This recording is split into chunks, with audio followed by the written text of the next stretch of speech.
আরো অনেক কিছুই হতে পারে, আরো অনেক কিছুই হতে পারে।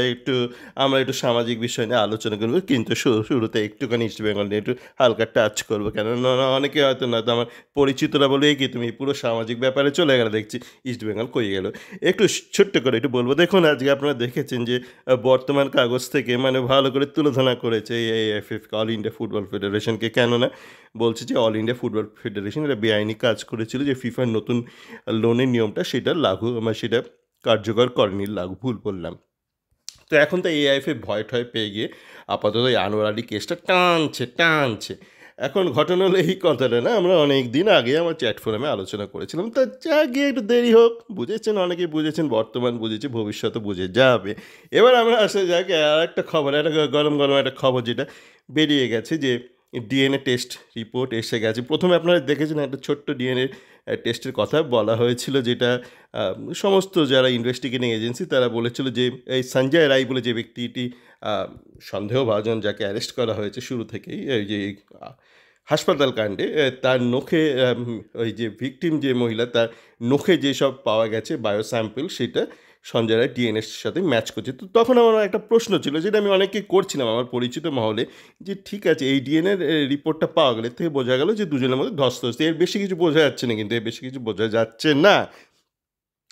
তো কিন্তু যে ওনার বলাৎকার হয়েছে কিনা সেইটার জন্য তো ওনার যে যেই মানে লিকুইড স্যাম্পল কালেক্ট করা হয়েছে ওনার জেনিটালস থেকে, যৌনাঙ্গ থেকে, সেইটা ডিএনএ রিপোর্টটা কী হলো? সেইটা ডিএনএ রিপোর্টটা নিয়ে কেউ কোনো কথা বলছিল না। সবাই চুপ হয়েছিল।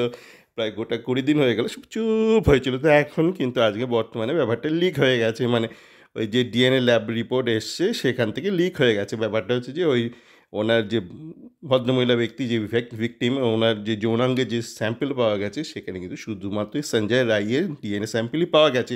তো এর থেকে এটা মানে প্রমাণিত যে ওই রায় ব্যক্তি এই কাজটি করেছেন, মানে আ বলাৎকার ব্যাপারটা করেছেন। তো এবার আসা যাক আরো কিছু কথা। এখন এইটা জানাজানি হয়ে যাওয়াতে যারা ধরুন অনেক কিছু মানে ভাবতে ভালোবাসেন, জীবনে অনেক কিছু ভাবতে ভালোবাসেন, যারা ভাবেন যে কোনো কিছুই অঘটন নেই, সবকিছুই ওপরওয়ালার হাতে আছে। আমরা বলি না মানে আপনার জীবনে যাই হোক না কিন্তু ওপরওয়ালার একটা হাত আছে। এটা আমরা বলে থাকি। তো এই ওপরওয়ালা একদম ওপরওয়ালা হতে পারে, বা সরকার পক্ষ যেকোনো কিছু হতে পারে। মানে জীবনে যা কিছু হোক, আপনি ধরুন হোঁচট খেয়ে পড়লেন রাস্তায়, বললেন ওপরওয়ালার হাত আছে। ওপরওয়ালার হাত থাকতেই পারে জীবনে। তো এখন ব্যাপারটা হচ্ছে যে তারা এখন বলছে ঠিক আছে এটা তো বোঝা গেল যে সঞ্জয় রায় করেছে, অন্য কেউ হয়তো করেনি। মানে আমাদের যে মস্তিষ্কে একটা এসেছিলো যে অনেকে মিলে একটা ঘটনা ঘটিয়েছে। মানে আমরা ভাবতে ভালোবাসি, আর এখন আমরা সবাই একসাথে চলি, হোয়াটসঅ্যাপ ইউনিভার্সিটিতে আমরা একসাথে চলি, একসাথে শুনি, একসাথে কথা বলি, সব কিছু একসাথে করি আমরা।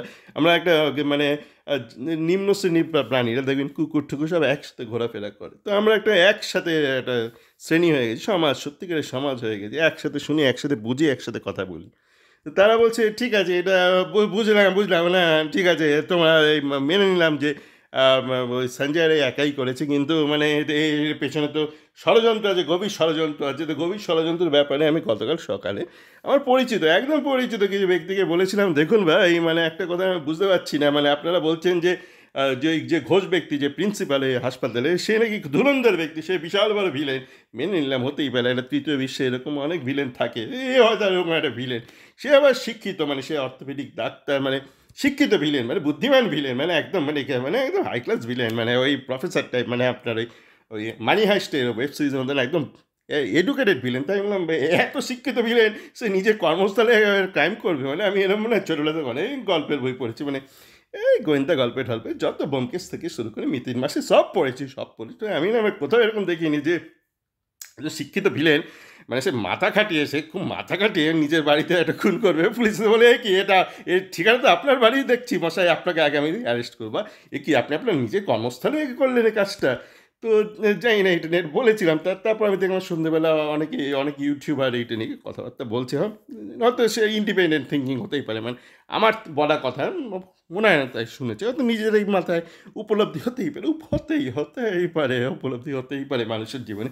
তো এখন মানে যেটা দেখছি মানে সোশ্যাল মিডিয়াতে, মানে লোকজন এখন বলছে যে ঠিক আছে, কিন্তু এভিডেন্স ট্যাম্পারিং হচ্ছে। মানে আপনাদের কথার ভিত্তিতে আমি বলছি, ধরুন একজন ধুরন্ধর ব্যক্তি, এখন তো আপনারা বলছেন না যে এই ঘোষবাবু প্রিন্সিপাল ধুরন্ধর ব্যক্তি, এই নিশ্চয়ই করেছে, মানে এই নিশ্চয়ই মানে করেছে।